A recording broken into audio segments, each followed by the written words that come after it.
It can be a real challenge to exclusively fuel your run using gels. And so that's where the solid, calorie-dense foods come in. That's also where a McDonald's cheeseburger comes in. But don't knock it till you try it.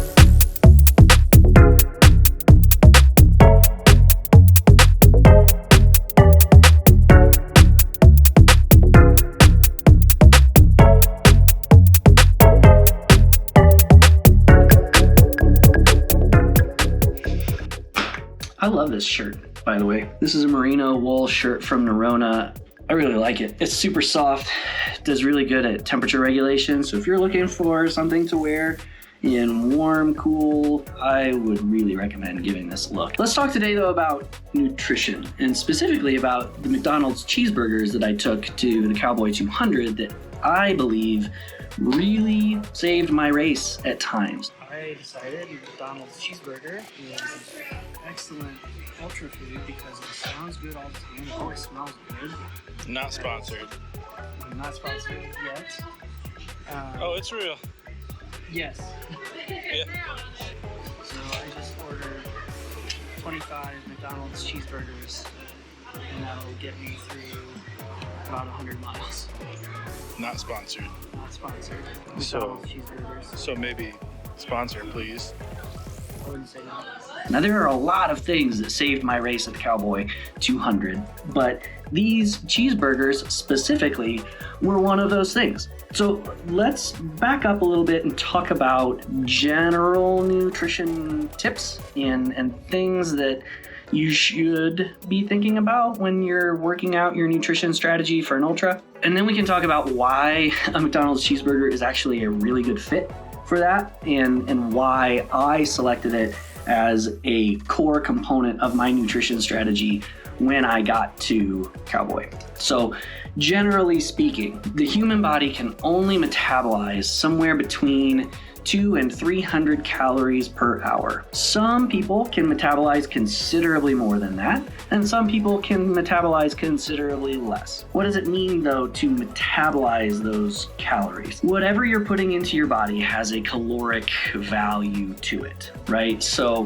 when I eat a cheeseburger or a candy bar or drink some coffee, all of those have various caloric content to them. Cheeseburger is usually going to have more. Depending on the candy bar, you could be near the cheeseburger. The coffee is going to have like 8 to 10 calories, depending. So when you metabolize those, it's the number of calories that you have consumed that the body can then turn into energy. Anything beyond what the body can metabolize is then waste. That works if you're eating every hour on the hour. If you just keep up with your body's metabolic rate, depending on the activity that you're doing, you're gonna effectively be at zero. When we are working out, the body can metabolize usually somewhere between that 200 and 300 calorie per hour. So I look for ways to, over the course of 2 to 3 hours, get somewhere between 600 and 900 calories into my body. Sometimes a little more, sometimes a little less, but then you start thinking about the macronutrients within the calories that you are putting into your body. How much protein, how much carbs, how much fat is in that for endurance and athletic purposes. The various electrolyte sources need to be contemplated as well. How much sodium am I putting in? How much chloride am I putting in? You know, those various electrolyte sources that help you retain water, stay hydrated, all the fun stuff, right? When I work out my nutrition strategy, I'm really focused in now on what are the electrolytes that are going into my body and how am I breaking those up, right? What complex sources of sodium am I putting into my body, whether that's through potassium, chloride, any of these other kinds of electrolytes, because I cannot rely solely on sodium to be my source of electrolytes. So I've sort of stopped paying attention as much to caloric intake and much more to my electrolyte intake, because I have a pretty good sense of how many calories I need. If you have not done that yet, let me tell you why a McDonald's cheeseburger is one of the most ideal foods you could possibly use In an ultramarathon, for the most part, we're looking for a higher carb content than protein or fat in an ultramarathon and in endurance athletics. Yes, hi. I look for about 2-to-1 carbs to fat protein. When we think about calories and macronutrients and electrolytes, there's a lot of different things to think about. You also have to be thinking about your stomach. What can your stomach tolerate? I'll tell you, a higher carb count is harder for the stomach to tolerate, and you do need to train your stomach a little bit to manage a higher carb intake, because that carb source turns to fuel much faster within the body, and you can use it much more readily than fat or protein. So that's why we focus on carbs as endurance athletes. Put all of those things together, and I'm looking for up to 300 calories per hour with about 1,000 milligrams worth of electrolytes, a 2-to-1 carb to protein fat ratio, and something that my stomach can handle. Sounds like it's very easy and straightforward. It is not as easy and straightforward as it sounds, I promise. And if you talk to any other endurance athlete, they're gonna tell you the same thing. You're always trying to find new things. Your taste buds will also grow very tired of the same thing over and over again, and that will cause your stomach to turn. There's a lot of different factors, and it's a lot harder than it sounds. But when you start looking at foods that are around that mark, there are a handful that jump out, right? A lot of endurance athletes like to use Uncrustables, and I'm one of them. I love the grape flavored Uncrustables. They are about 360 calories per sandwich. They have that roughly 2 or 3-to-1 carbs to protein and fat. They have some complex sodium with the peanut butter that's in them. They have sugar in the jelly, and so that's an instant source of fuel. That's a carb source, and it instantly jumps into your body and into your bloodstream, gets you moving right away. So I really, really like those. I can't eat one every hour because that is too many calories for me, and the extra calories are wasted, and I don't like to waste calories. On top of that, I'm also drinking the Proxima C, which has a calorie content to it as well. So the main reason I drink that, though, is because of the electrolyte content, but every scoop of the Proxima C has 100 calories in it. And so when you make a 5 or 6 scoop bottle that is only about that tall, you're talking about 500 or 600 calories in that bottle about that big. And if you're taking a drink every 15 minutes or so, you're probably getting an extra 100 or so, maybe 150 calories over the course of an hour. That supplements the solid food with some liquid nutrition, and then you have your other supplements and things. I mean, this gel, for instance, this is something I'll take pre-race, mostly because it has a caffeine component to it. It's 100 calories for the whole packet. It has 60 milligrams of sodium, 24 grams of carbs. 12 of that comes from sugar. No protein, no fat. So this is exclusively a source of carbohydrates, very, very little sodium, 50 milligrams of caffeine, which does enough for me to get me going and get me off of the start line. I would need like 3 of these in an hour, and if you have ever had one of these gels, that's a tall task.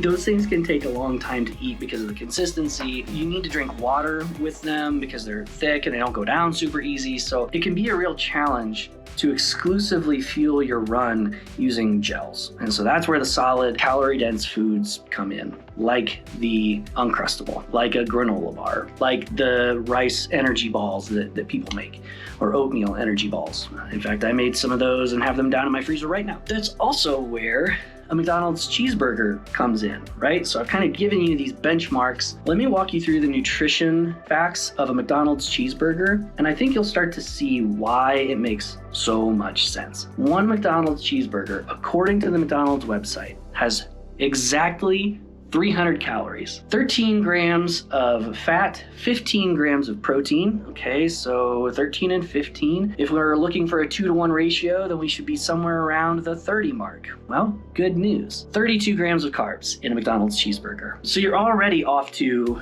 an excellent start if all you're looking at are those 3 macronutrients and the calorie content. Then you start looking at the electrolyte content of that salty cheeseburger patty, the salty pickles. You've got 220 milligrams of potassium and 720 milligrams of sodium. That's almost 1,000 milligrams of electrolytes. You can't ask for a whole lot more out of an ultra food. When you break this down, this is an ideal food to be eating if you're not drinking any calories about once an hour.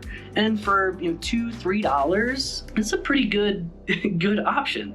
Then you add to that the fact that McDonald's are ubiquitous. They're everywhere. You can find them all over the place. A McDonald's cheeseburger, even when it's cold or a couple of days old, is still not as bad as some of the other foods that people are bringing along and eating. They last forever. They don't need to stay especially warm or cold. They can be microwaved, reheated. This is such a flexible food that it makes sense as an ultramarathon runner to be eating a McDonald's cheeseburger once an hour if you're not drinking calories, and maybe once every hour and a half or 2 hours, depending on your other strategies to get calories and electrolytes in. It makes sense, and it makes sense as an alternative to an Uncrustable. But for me, what worked was alternating between Uncrustables, which are sweet. They're not very salty. The sugar and the jelly, it makes it a very sweet thing to eat, and your taste buds can get really tired of that, especially understanding that many of these liquid fuel options rely heavily on sugar. And so many of those drinks are very sweet. There are not many savory options. But if you're looking for something solid that is much more savory, readily available, ubiquitous, matches the kinds of things you want to see from a nutritional standpoint, a McDonald's cheeseburger is a really, really good option for all of those reasons. Now, you have to know that your stomach can tolerate it. You have to know that your taste buds are not going to grow tired of it. So do test these things out in your training, especially on long runs. I ran past a McDonald's on some of my long runs, so I would just swing in, pick up a couple of cheeseburgers, toss them in my pack, and off I went. It was a 5-minute stop. I got to use the bathroom, get a drink, whatever. It saved me in a lot of ways. I ordered 25 of them. I think the employees at that McDonald's probably gave us more like 30 or 35. I did not eat all 25. We had planned to make a second stop. We ended up not making that extra stop, and I think I only ended up eating only 15 or 20 of those cheeseburgers during the course of the race. So fortunately, my crew got to eat some of them. They had an opportunity to fuel their own bodies. But that's what's so fun about this. Like, thinking of unusual, unique foods and sources of nutrition, when you look at it from a purely numerical standpoint, make all the sense in the world. But when you talk about it with other runners, I texted some buddies of mine who are also ultra runners, and their immediate reaction was just to laugh at me. And I get it. Like, that makes sense. Many people don't tolerate fast food very well, and especially when you're moving and your stomach is already upset that you're moving and eating. It can be a really big challenge to find things that will sit well in your stomach. And so the cheeseburgers worked for me. They may not have worked for them, but don't knock it till you try it. And I firmly believe that the ability to switch back and forth between the sweet Uncrustable, the savory cheeseburger, and then the handful of things that I was supplementing in the middle with made it possible for me to keep going at the pace I went for the time and distance that I went. Without these McDonald's cheeseburgers, certainly my race would not have gone as well as it did. And there's even a question of what I have just given up because I would have gotten so sick of the sweet and stopped eating. That's the biggest trick, right? Is that you have to keep eating, so you have to find things that you want to eat. If you can't find things you want to eat and you stop eating, your body still has caloric demands. If you're not fueling it, you're gonna crash. So this was my way to keep afloat. It's unusual. I'll agree that it's not typical, and it's a little bit weird, and it's a little bit out there. When you look at it and you really think about the numbers and what you're looking for, it makes a lot of sense.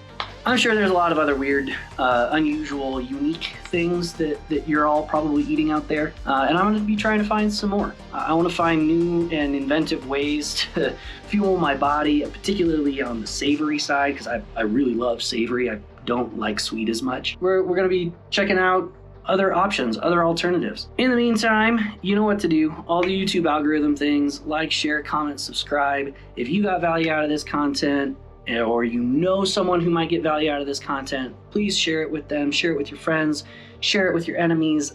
I'm not picky. Until next time,